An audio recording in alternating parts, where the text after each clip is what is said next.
Hey everyone, hope you're doing well. So today we're going to be talking about which property on Landa is the best investment.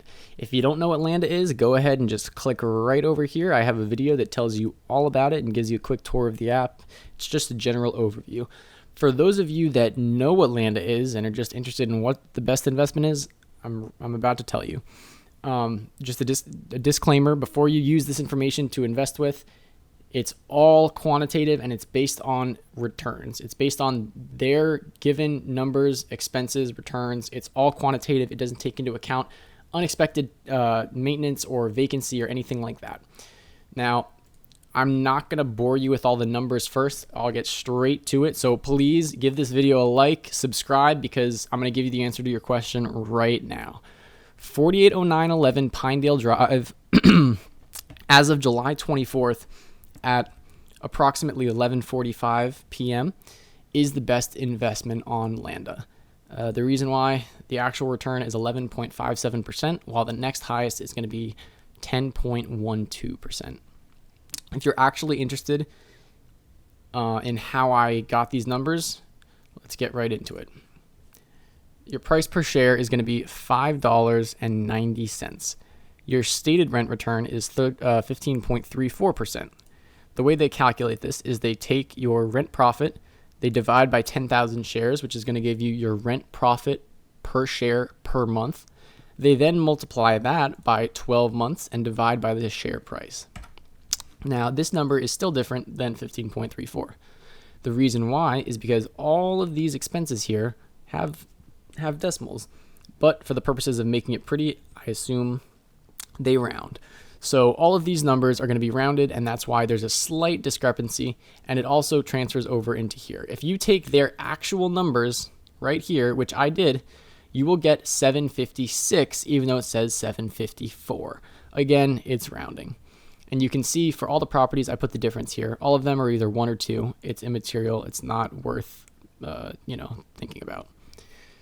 So this percent of monthly rent for rent profit is going to be your most important number, in my opinion. This is your rent profit divided by monthly rent. The reason why I think this is the most important number is going to be because this is the percentage of your monthly rent that's coming back to you every month, either in your pocket or into your vacancy and reserves account. So this is a really important number, and it just happens to be that this property has a very high percent of monthly rent.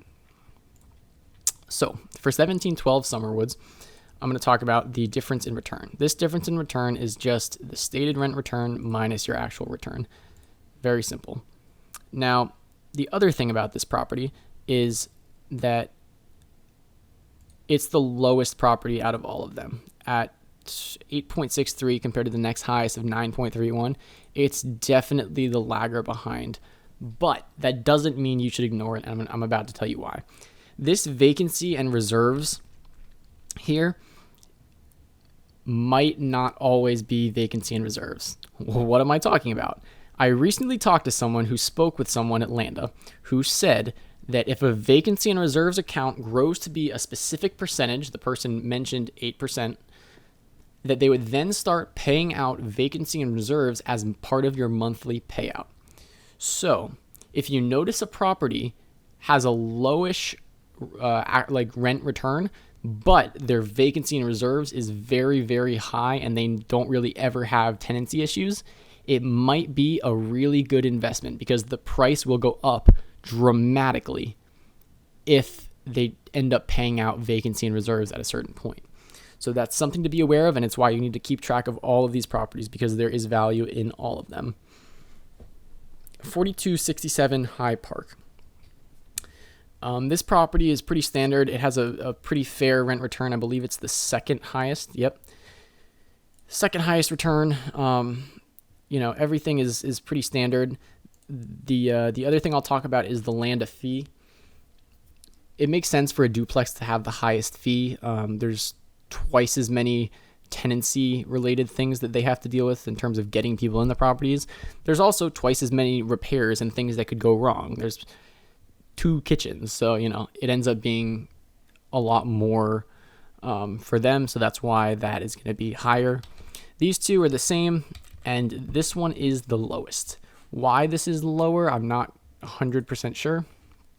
But this last property, which is 4474 Highwood, is not a bad investment. It's not as good as the duplex, but it's not bad.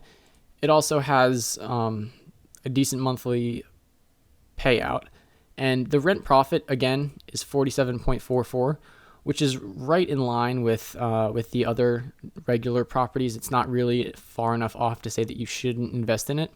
So, and the other thing to be aware of with this is because this Landa fee is the lowest, if they ever were able to reduce expenses, which all of these expenses are variable, so that means property taxes can change, financing costs can change, insurance can change, HOA can change, they can change their management fee. If any of those expenses change because there's a lower fee, that's more money that can be in your pocket versus going towards Landa. So again, it's something to be aware of, and it's a reason why you need to keep track of every property, because at a certain time, it might be that the lowest return or one of the lowest returns could be the best investment.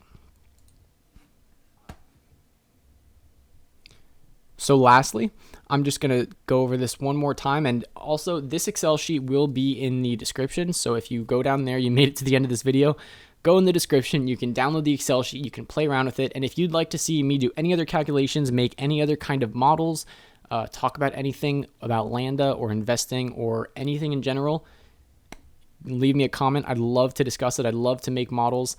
If there's anything else, let me know. Comment, like, subscribe. I'll definitely be making more videos about Landa and updating this Excel sheet. Thanks so much for watching. Have a great day.